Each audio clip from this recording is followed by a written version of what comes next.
Nak tunggu kerajaan persekutuan pindah kanun tanah negara. Saya nak bagi tahu, haram dia nak akan kerjasama dengan kita. Dia tak akan bagi. Jadi bidang kuasa kerajaan negeri tanya, kerana pejabat daerah hampir dia tahu. Setengah pegawai dari 15-20 tahun kerja itu, dia tahu, dia boleh hafal. Kadang-kadang pegawai ni, kalau yang pandai dia boleh hafal di tanah. Saya tak hafal, dia hafal.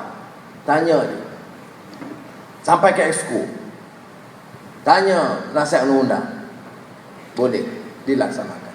Apa yang dilakukan dan diumumkan oleh Tan Sri Khalid dan akan dilancarkan cara besar-besaran di Ampang, taklah salah saya, ini adalah satu langkah pemberian tanah yang paling besar dalam sejarah tanah air kita di Malaysia. Jadi jangan perkecilkan. Saya syukur kepada Allah SWT. Ya, biar ada orang kata akan ada dalam surat khabar, tidak ada. Yang ada ialah tanah-tanah mana apa Sungai Buloh, jadi besar, yang bagi faedah kepada rakyat. Saudara, tak buat. Sebut pada saya negeri mana yang sanggup buat begini. Kerana ini bermakna kehilangan, saya tak tahu berapa ratus juta ringgit. Tetapi ini soal hidup.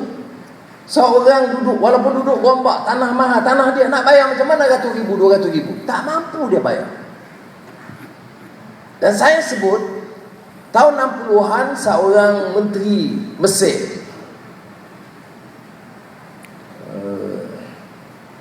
saya tak ingat nama dia, Menteri Reform dan Tanah Mesir. Dia yang mulakan, dia land reform. Apa yang dia buat? Said Marai, ya, Said Marai, nama dia Said Marai. Presiden masa itu Jamal Abdul Nasir. Adik dia Omar Marai, saya kenal baik. Dia lancarkan program ini, bawa reform tanah, rakyat yang duduk dapat tanah. Bila dia umumkan setelah 2 minggu, dia tengok masalah besar. Kerana bila dapat tanah murah, maka orang-orang kaya tu datang beli dan buat penipuan pada mereka. Tanah itu patut harga 100,000, dia dapat dengan harga RM100, RM200, orang bagi dia RM5,000, terus dia bayar, dia jual. Maka cepat-cepat dibatalkan pindaan itu dan dibuat apa yang Tan Sri Khalid lakukan sekarang. Selagi saudara milik tanah, keluarga, kita bagi harga sedemikian. Sebaik saja nak dijual, masih ikut harga pasaran. Maka cukai dan premium mesti ikut harga pasaran. Itu adil. Kalau tidak, hari ini kita dapat tanah, besok habis. Terutama tanah-tanah orang Melayu, seperti mana tanah Felda dan Negeri Sembilan dulu. Jadi saudara, ini sebahagian dari isu yang dibangkitkan. Saya nak rumuskan. Pertama, yang paling penting ialah soal pertahankan hak kita dan negara kita tercinta. Negara ini sudah hilang kemurnian dia. Undang-undang orang tak hormat. Orang rasa tak yakin. Dia pergi ke polis.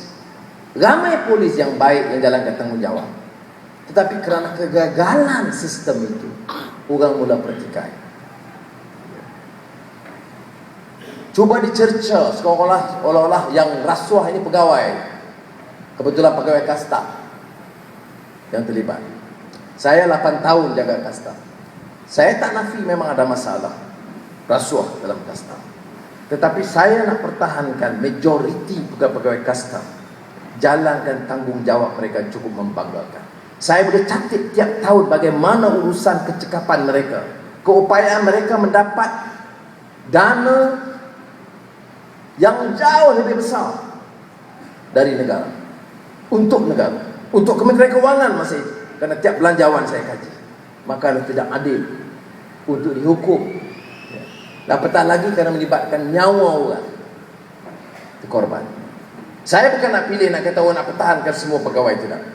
Tetapi tidak adil kalau kita beri gambaran yang negatif begini.